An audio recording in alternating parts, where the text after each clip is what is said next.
فإن أصدق الحديث كتاب الله وخير الهدي هدي سيدنا محمد صلى الله عليه وسلم وشر الأمور محدثاتها وكل محدثة بدعة وكل بدعة ضلالة وكل ضلالة في النار أو كما قال النبي صلى الله عليه وآله وصحبه وسلم.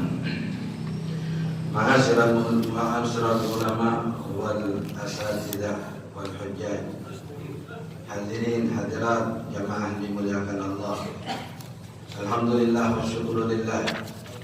Pada pagi menjelang siang yang cukup cerah ini, Allah Subhanahu wa taala pertemukan kita di majlis yang mulia ini. Mudah-mudahan aktivitas kita, kegiatan kita, aktivitas yang diridhai oleh Allah Subhanahu wa taala dapatkan keberkahan darinya. Amin ya rabbal alamin. Hadirin jamaah dimuliakan Allah, melanjutkan bacaan kitab kita halaman 28 ayat yang berikut.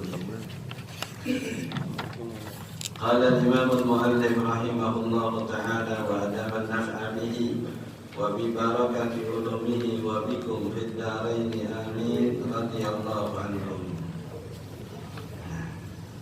Wa qala ta'ala idhhaba ila fir'auna innahu tagha wa qula lahu qawlan layyinan la'allahu yatadhakkaru aw yakhsha. Qala rabbana innana nakhafu an yafruta 'alaina aw an yatgha. Qala la takhafa innani ma'akuma asma'u wa ara. Ini firman Allah Subhanahu wa taala kepada Nabi Musa dan Nabi Harun. Jadi kalau seandainya ada firman Allah, ada perintah atau larangan Allah yang ditujukan langsung kepada para nabi atau para rasul, itu kita sepakati merupakan wahyu daripada Allah. Allah Subhanahu wa taala berfirman di dalam Al-Quran, karena Al-Quran Allah turunkan kepada baginda Nabi, maka perintah atau larangan atau khitab secara umum yang ada di dalam Al-Quran pastilah ditujukan pertama kali kepada Rasulullah SAW. Nah, ada ayat-ayat berisi cerita yang di dalam cerita itu terkadang ada dialog antara Allah dengan para nabi-nabinya. Yang ini kita katakan tadi merupakan wahyu dari Allah Subhanahu wa taala kepada para nabi. Ada juga khitab Allah kepada selain nabi. Ada khitab Allah kepada selain nabi dan rasul, seperti khitab Allah melalui malaikat kepada Sayyidatuna Maryam. Kemudian khitab Allah Subhanahu wa taala kepada seumpama lebah. Anittakhidhi minal jibali buyutan wa minasy syajari wa mimma ya'rishun. Allah firmankan kepada lebah agar membuat sarang, membuat rumah di gunung-gunung, di pepohonan, dan yang dibuat oleh manusia. Ya'rishun. Ini ada lebah yang diternak. Jadi bukan di pohon secara khusus, juga bukan di gunung sebagai habitat aslinya, tapi dibuat oleh manusia. Ini khitab Allah kepada lebah, bukan berarti lebah nabi, bukan berarti lebah dapat wahyu dalam pengertian syariat, tapi ini artinya khitab. Allah juga mengkhitab ibunda Nabi Musa alaihi salam. Anidhifihi fil yammi falyulqihi al-yam.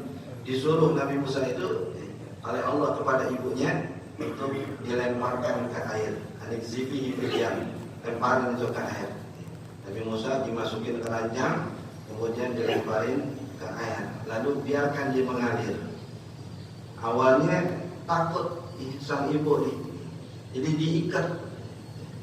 Ketika sudah mengalir jauh, lepas dari pantauan tentara-tentara Fir'aun, kemudian talinya ditarik lagi. Nah, hingga suatu saat kelepas tali tadi, maju, kebingungan, lari kemana nih anak ini?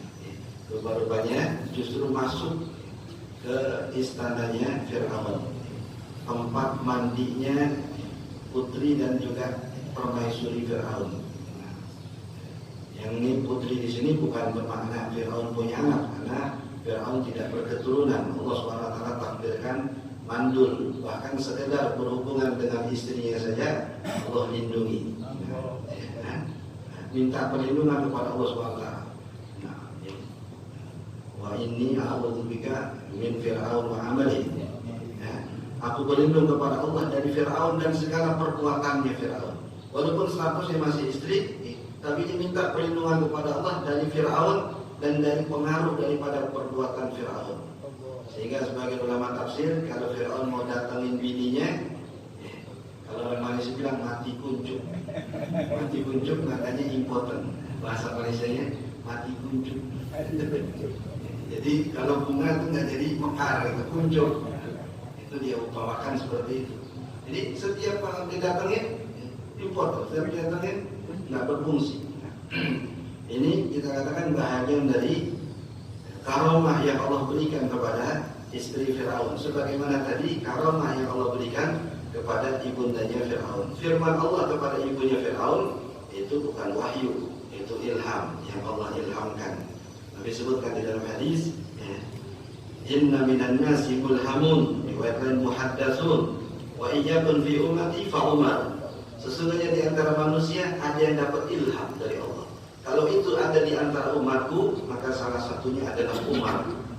Ya, Umar ini termasuk yang mulham, ai muhaddas, dapat ilham dari Allah Subhanahu wa taala. Dikatakan innallaha ja'ala al-haqqa 'ala lisani Umar. Allah meletakkan kebenaran di mulutnya Umar.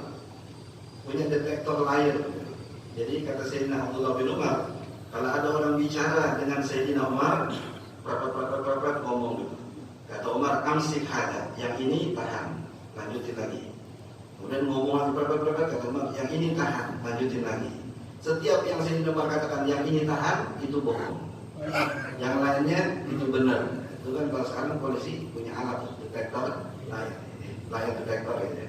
Bisa mendeteksi yang ini bohong nih, mungkin dari getarannya. Susah dikimpulin nanti nggak pakai alat ini murni dari Allah Subhanahu wa taala. Allah letakkan kebenaran pada lisannya Sayyidina Umar radhiyallahu taala. Nah, di ayat ini Allah Subhanahu wa taala firmankan kepada Musa dan Harun. Karena awalnya yang Allah utus kepada Bani Israel di zaman itu hanya Nabi Musa alaihi salam. Yang kemudian Nabi Musa alaihi salam merasa kewalahan.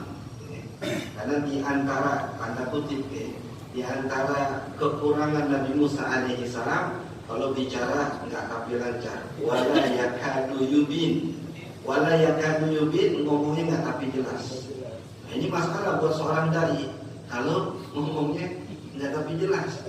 Dikatakan ngomongnya enggak jelas karena saat masih kecil Nabi Musa tarik jenggotnya Fir'aun. Kata Fir'aun, jangan-jangan ini yang bakal ngancurin kerajaanku. Kata bininya, bukan bang, dia masih kecil, dia kagak ngerti. Tarik-tarik jenggot doang. Ah, nggak mungkin ini. Fir'aun tarik jenggot ini tarik. Oke, diuji apakah dia belum berakal atau sudah berakal. Akhirnya diletakkan bara api. Kalau dia kagak ambil bara api ini, pasti berarti dia sudah berakal. Kalau diambil bara api ini, pasti dia belum berakal. Allah kasih petunjuk Nabi Musa untuk ambil bara api. Dicobain gitu. Akhirnya jontor bibirnya. Nah, itu yang menyebabkan beliau enggak tapi jelas omongannya. Wala yakadu yubin. Akhirnya minta kepada Allah Subhanahu wa taala agar Nabi Harun yang notabene adalah saudaranya, abangnya, diangkat sebagai nabi dan rasul yang juga diutus kepada Bani Israel. Huwa afsahu minni lisanan. Kata Nabi Musa, dia lebih fasih ngomongnya. Oh, kita mengakui kelebihan orang lain itu bukan aib. Kalau memang orang punya kelebihan, kita akuin. Walaupun Nabi Musa dikatakan afdal anbiya Bani Israel, Nabi Bani Israel yang paling afdal, paling bagus Nabi Musa. Pengikutnya paling banyak, mendekati banyaknya umat Rasulullah SAW, ya Nabi Musa. Sampai sekarang masih banyak Yahudi. Tapi Nabi Harun punya kelebihan kefasihan yang Allah berikan. Dan itu diakui oleh Nabi Musa. Wa afsahu minni lisanan, dia lebih fasih ngomongnya. Jadi Nabi Harun ini diangkat oleh Allah menjadi Nabi dan Rasul atas rekomendasi Nabi Musa. Haruna akhi asyrikhu fi amri, asyrikhu fi amri, libatkan dia dalam urusan dakwah. Jadi sebagaimana aku Nabi, angkat juga dia sebagai Nabi. Kai nusabbihaka katsira wa nazkuraka katsira innaka kunta bina basira. Agar kami banyak berzikir. Kalau aneh sendirian, zikirnya sedikit. Kalau aneh berdua, zikirnya banyak kan? Kalau mungkin banyak lagi, dia banyakkan lagi. Ini secara eksplisit dalil zikir berjamaah. Kai nusabbihaka katsira wa nadhkuruka katsira, agar kami banyak bertasbih kepadamu dan agar kami banyak berzikir menyebut namamu. Jadi dalam proses perjalanan dakwah Nabi Musa dan Nabi Harun, ini yang kemudian puncaknya adalah ketika Allah perintahkan keduanya untuk berdakwah kepada Fir'aun. Idhaba ila Fir'auna innahu tagha. Pergilah kalian berdua menjumpai Fir'aun, mendakwahi Fir'aun, innahu tagha, sesungguhnya dia telah melampaui batas. Allah Subhanahu wa taala walaupun sedang mensifati Fir'aun yang salah satu ucapannya wa qala ana rabbukumul a'la, saya adalah Tuhan kalian yang maha tinggi. Sebagian ulama menjelaskan kenapa Fir'aun sampai mengklaim dirinya sebagai Tuhan. Kali mengklaim sebagai yang lain itu enggak Tuhan lah, ngaku jadi dewa tapi ngaku jadi Tuhan. Dikatakan karena Fir'aun dari sejak lahir enggak pernah sakit. Tidak pernah sakit, kali puyeng-puyeng dikit, batuk-batuk dikit, sehingga akhirnya jumawa, sombong, kiber. Dia merasa ini kelebihan yang tidak ada pada orang lain. Akhirnya dia mengklaim dirinya sebagai Tuhan. Maka Nabi Musa alaihissalam dan juga Nabi Harun Allah perintahkan untuk menghadap Fir'aun atau untuk berdakwah kepada Fir'aun. Jadi alasan yang Allah Subhanahu wa taala sebut dalam ayat ini innahu tagha, bahwasanya Fir'aun itu sudah melampaui batas. Yang walaupun sudah melampaui batas, yang walaupun Fir'aun sudah mengaku sebagai Tuhan, tetap dakwah wajib disampaikan. Anda tuh jangan didakwain lu kata bakal taubat atau orang. Udah kata bakal sadar kah? Udah melampaui batas, enggak? Fir'aun aja masih disuruh didakwain. Apa Allah nggak tahu bahwa Fir'aun tidak akan menerima dakwah Musa? Tahu. Tapi ini al-akhdhu bil asbab itu sunnatullah. Mengikuti jalur itu sunnatullah. Jalurnya yaitu dakwah sampai. Rasul sallallahu alaihi wasallam itu juga tahu Abu Jahal nggak bakal beriman, tapi tetap didakwai. Kecuali yang Allah sudah naskan di dalam Al-Quran seperti Abu Lahab.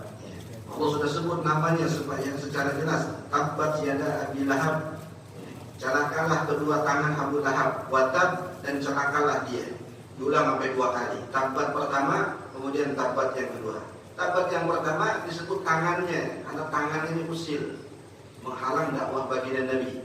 Kemudian tabbat yang kedua kepada dirinya secara keseluruhan, omongannya, termasuk juga istrinya yang bernama Ummu Jamil. Dia Allah sebut sebagai hammalatil hatab, pembawa kayu bakar, tukang ngomporin orang. Itu bahasa Al-Quran. Hammalatil hatab bukan artinya tukang nyari kayu bakar, tukang bakar orang. Sini ngomong begini, sini ngomong begini, untuk menghalang dakwah baginda Nabi sallallahu alaihi wasallam. Nah, Fir'aun juga begitu, walaupun sudah seperti itu dasar kesesatannya, Allah tetap perintahkan Nabi Musa dan Nabi Harun untuk datang berdakwah kepadanya. Bahkan Allah Subhanahu wa taala memberi celah kemungkinan Fir'aun akan sadar atau minimal takut dengan peringatan yang disampaikan oleh Nabi Musa dan Nabi Harun. Faqula lahu qawlan layyina, dan katakanlah oleh kalian berdua lahu kepada Fir'aun qawlan layyina, perkataan yang lembut. Qawlan layyina. Jadi bukan sekedar qawlan sadidah, perkataan yang benar, tapi justru disebut qaulan layyina. Di sini perkataannya atau dakwahnya disifati dengan lembut, kelembutan.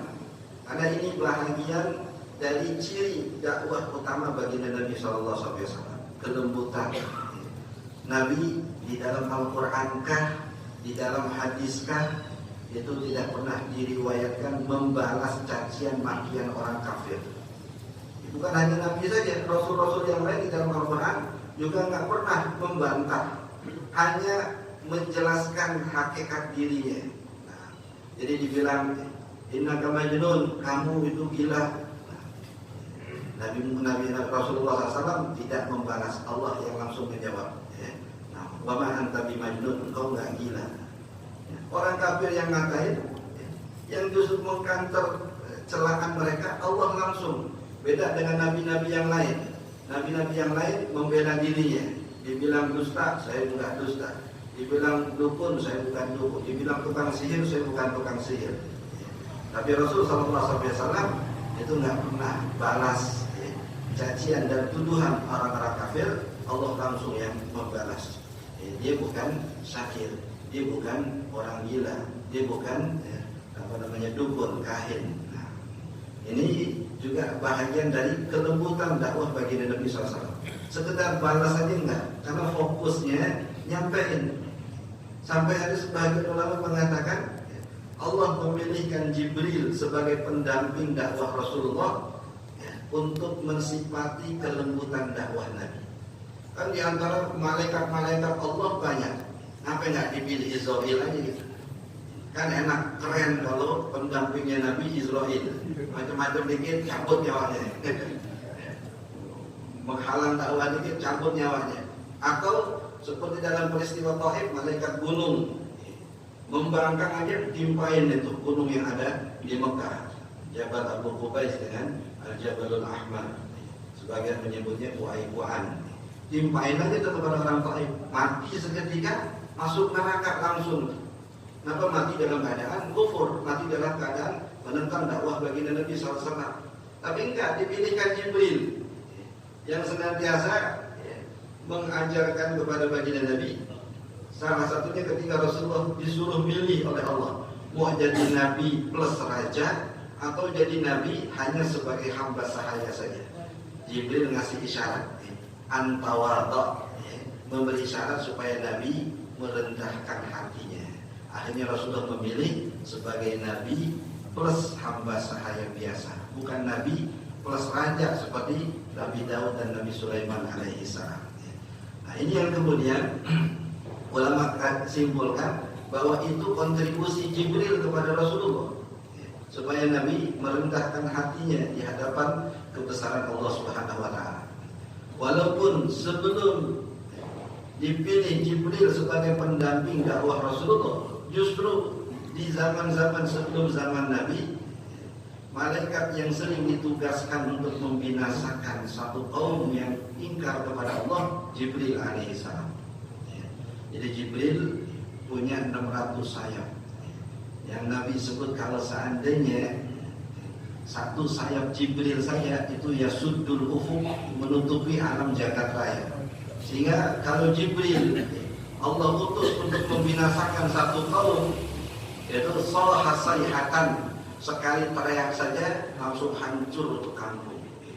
Itu binasa itu negeri dengan satu teriakan Jibril alaihissalam. Belum dikepret sama sayap kita. Sayap itu menutupi alam jagat raya. Salaha sayhatan aja sudah hancur. Sehingga suatu saat dalam riwayat Nabi menceritakan Jibril pernah diutus oleh Allah untuk membinasakan satu kaum.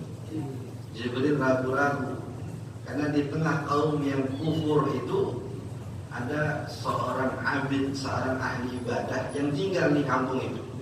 Ini nggak salah, ini disuruh dihancurin. Ada ahli ibadah di sini. Dikatakan ya Rabbi, inna fihim rajulun saleh. Di tengah-tengah umat yang ingkar itu ada orang solehnya, ada ahli ibadahnya. Kata Allah, dia beda bihi, mulailah adab itu dari dia. Dia mulai itu. Hancurin dia duluan sebelum umatnya. Fa inna qalbahu la yataharrak fi syai'un, hatinya tidak pernah tersentuh melihat kemungkaran yang ada di depannya. Ya, asik ibadah aja. Orang mau mabuk terserah, orang mau izin berzina terserah, orang mau main judi terserah. Yang penting dia soleh buat dirinya. Kata Allah, azab mulai dari dia tuh. Karena hatinya nggak pernah tersentuh melihat kemungkaran waliya sudah. Itu untuk kasih Jibril yang begitu-begitu dulu. Tapi ketika kemudian mendampingi baginda Nabi SAW, Jibril datang dengan gambaran malaikat yang penyantun, malaikat yang penyabar. Bahkan tidak segan datang menjumpai para sahabat dalam bentuk manusia, dalam wujud bashar, meminjam wajah Sayyidina Dihyatul Kalbi. Bahkan dalam hadis sahih Sayyidina Umar atau Sayyidina Umar bin Khattab, hadis tentang apa itu agama, rukun iman, rukun Islam dan al-ihsan, itu Jibril alaihissalam yang langsung datang. Bainama nahnu julusun inda Rasulillah, hadis Arba'in dalam Arba'in Nawawi rahimahullah ta'ala. Nah di sini perintah Allah kepada Musa dan Harun alaihissalam untuk menjumpai Fir'aun. Pesan Allah Subhanahu wa taala kepada keduanya, katakanlah dengan perkataan yang lembut. Ini yang pernah kita ceritakan. Orang datang kepada Abu Ja'far al-Mansur. Abu Ja'far al-Mansur khalifah kedua dari dinasti Bani Abbasiyah. Jadi pendiri dinasti Abbasiyah Abdullah As-Saffah. As-Saffah artinya pembunuh berdarah dingin. Tapi dia nggak pernah bunuh orang. Digelari As-Saffah sekedar nakut-nakutin musuhnya. Jadi kalau punya raja, punya pemimpin, punya gelar yang ekstrim, musuh jadi takut. Siapa tuh? The killer misalkan, si pembunuh. Orang takut padahal nggak pernah bunuh orang. Ya kan bunuh orang ya, gampar orang atau bunuh lalat aja udah. Jadi kalau ada ngomong gua bunuh lu, ada sejarahnya nggak? Dia pernah nyakitin orang. Jadi kalau ngomong gua bunuh lu, nampar orang aja belum pernah. Biasanya kagak realisir yang begitu. Nah yang dikatakan di sini qaulan layyina kepada Abu Ja'far al-Mansur. Orang tadi datang kepada Abu Ja'far, kemudian dikatakan, ya Abu Ja'far, inni a'iduka wa sa'aqul laka qaulan ghalidha. Saya pengen nasihati kamu, tapi nasihat saya ini bakalan keras. Nasihat saya ini bakalan kasar. Kata Abu Ja'far, tunggu dulu, mau ngomong kasar sama saya, tunggu dulu. Ini Abu Ja'far, orang yang atau ulama yang menulis biografi beliau. Kalau beliau tidak menjadi khalifah, beliau menjadi ulama hadis yang terbesar di zamannya. Hidup sezaman dengan Imam Malik. Nah, beliau ini saat remaja menuntut ilmu hadis. Karena memang abna al-khalifah, anak-anak khalifah dari kecil sudah dididik agama. Abu Ja'far punya kelebihan di bidang itu. Ahli hadis. Nah, seandainya nggak jadi khalifah, jadi ahli hadis benar-beneran. Maka kata beliau, tunggu dulu, ente mau ngomong kasar, padahal ente niat mau beri nasihat ya. Tahu nggak ente Fir'aun? Saya tahu, itu nggak ada yang nggak kenal Fir'aun. Orang baca Quran pasti nemuin nama Fir'aun. Tidak ada orang yang lebih ingkar kepada Allah daripada dia, karena ngaku dirinya sebagai Tuhan. Tahu ente Musa, tahu kenal ente Harun alaihissalam, tahu Nabi Bani Israel. Ada nggak yang lebih mulia daripada Nabi? Kalau itu konteksnya manusia biasa, bukan Nabi. Tidak ada yang lebih mulia dari Nabi. Kata Abu Ja'far al-Mansur, Allah perintahkan manusia yang mulia di zamannya, yaitu Musa, untuk mendakwahi Fir'aun, orang yang paling durjana di zamannya. Tapi Allah pesan, faqula lahu qawlan layyina, sampaikanlah perkataan yang lembut. Itu mau ngomong kasar apa dasarnya? Aneh nggak sejahat Fir'aun, ente juga nggak semulia Musa. Yang nggak semulia Musa mau ngomong kasar, apa yang tidak sehina Fir'aun. Itu orang nggak jadi nasihatin, aliman dia kan. Istinbat itu bukan gampang, karena istinbat dia mengambil kesimpulan dari Quran. Ini yang dikatakan sebagai seorang yang mufassir dan faqih. Di waktu yang sama dia mendalami kajian-kajian tafsir, di waktu yang sama juga dia mendalami fikih daripada ayat ini. Ayat ini istinbatnya begini, ayat ini istinbatnya begini. Ini yang jarang ya ada di kita ini. Jadi ayat ini jadi dalil tentang sifat Allah Subhanahu wa taala as-sama dengan al-basar. Allah Maha mendengar, Allah Maha melihat. Karena penghujung ayat itu berkaitan dengan dua sifat Allah tadi. faqula lahu qawlan layyina la'allahu yatadzakkaru aw yakhsha.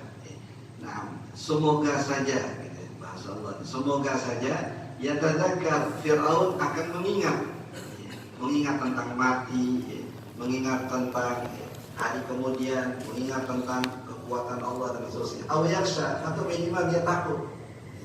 Ini diantara tujuan dakwah, selain membawa kabar gembira, bisyarah, juga memberi peringatan, al-inzar. Sehingga sifat Nabi al-Bashir, al-Nadhir. Nah, basyiran wa nadhiran, membawa kabar berita gembira, tapi di waktu yang sama memberi peringatan. Kalau sekedar dikasih berita gembira saja, orang lupa, orang ngandelin bahasa kita. Atau kalau sekedar ditakut-takutin saja, orang takut. Akhirnya nggak punya harapan, isunya takut aja. Nah, ini seimbang, ada al-Bashir, ada an-Nadhir, ada bisyarah, ada indah. Qala aw yakhsha. Jadi ayat ini kata ulama juga isyarat bahwa kewajiban kita cuma menyampaikan. Adapun hidayah itu dari Allah Subhanahu wa taala. Wa ma 'alal rasuli illal balagh. Tidaklah kewajiban seorang nabi dan rasul melainkan hanya menyampaikan. Innaka la tahdi man ahbabta walakin Allah yahdi man yasha. Engkau enggak bisa memberi hidayah kepada sesiapa pun yang kau kehendaki. Allah lah yang menentukannya. Yang ini dapat hidayah. Kadang-kadang asbab hidayah itu ringan-ringan saja. Ada yang hanya dengar azan tiba-tiba dia sedih, kemudian dia masuk Islam. Ada yang masuk Islam lewat mimpi. Ada wawancara bupati itu, kenapa bupati masuk Islam? Padahal dia sebelumnya pengedar ekstasi, sekaligus juga pemakai. Sampai suatu saat, sakau, akhirnya pingsan, mati suri. Ada dokter bilang mati suri selama 10 jam. Yang dalam mati surinya itu udah dibungkus sama kain kafan, udah tinggal dimasukin doang. Kata dokter udah mati dia, udah nggak berfungsi lagi jantungnya banyak. Setelah 10 jam tiba-tiba dia teriak-teriak masih di ruang mayat, non muslim. Akhirnya dicerita ketika pingsan tadi itu, ketika mati suri digebugin sama kata dia pakaian serba putih. Kemudian ada anak kecil lewat lari. Kata anak kecil tadi istighfar. Lalu dia dan muslim baru ngerti apa istighfar. Jadi ketika dia istighfar, tetap aja dikebukin. Nah, istighfar. Tiba-tiba dia terinspirasi itu. Nah, Tuhan, tolong maafkan segala kesalahan saya. Itu orang berhenti mukulin. Oh, itu makna istighfar. Setelah dia terbangun, dia cari tahu tuh apa sih istighfar. Ternyata ketemu jawabannya ada dalam Islam. Itu kan secara zahir asbabnya remeh saja untuk dapat hidayah. Nggak ada yang pernah ceramain dia, nggak ada yang pernah ngajak dia. Sekedar lewat mimpi masuk Islam. Ini hidayah. Yang kita udah nasihatin, yang udah kita ini belum tentu dapat hidayah. Iya, gue ngerti. Kadang fasihan dia, Fatihah dia apa, ini dia apa. Cuman satu yang belum syahadat. Satu yang belum syahadat itu belum salam fase dia. Kalau masih sambutan Assalamualaikum warahmatullahi wabarakatuh. Cuma satu doang yang dia ogah syahadat, karena dia ngerti kalau syahadat udah pindah, udah masuk Islam. Itu doang yang dia ogah. Nah,